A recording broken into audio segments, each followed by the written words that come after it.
નમસ્કાર, સ્વર્ણિમ ન્યૂઝમાં આપનું સ્વાગત છે. હું છું એઆઈ એન્કર તાનિયા.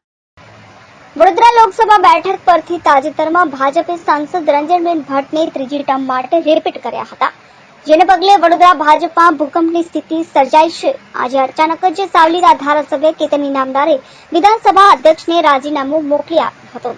જે બાદ કેતન ઇનામદાર ગાંધીનગર ખાતે ભાજપ પ્રદેશ અધ્યક્ષ સી.આર. પાટીલ સાથે બેઠક લીધી. ત્યારબાદ તેઓ ઢીલા પડ્યા હતા. આ બેઠક પૂર્ણ થયા બાદ કેતન ઇનામદારે રાજીનામું પાછું ખેંચ્યું હતું. કેતન ઇનામદાર ગાંધીનગરથી પરત ફરતા સાવલીમાં આવેલ નિવાસ સ્થાને સમર્થકોનું ટોળું હતું, જેને લઈને પોઈચામાં આવેલા જૂના નિવાસ સ્થાને પહોંચ્યા હતા, જ્યાં કરજણના ધારાસભ્ય અક્ષય પટેલ, વાઘોડિયાના પૂર્વ ધારાસભ્ય ધર્મેન્દ્રસિંહ વાઘેલા સહિતના નેતાઓ કેતન ઇનામદારને મળવા પહોંચ્યા હતા. બ્યુરો રિપોર્ટ, સ્વર્ણિમ ન્યૂઝ.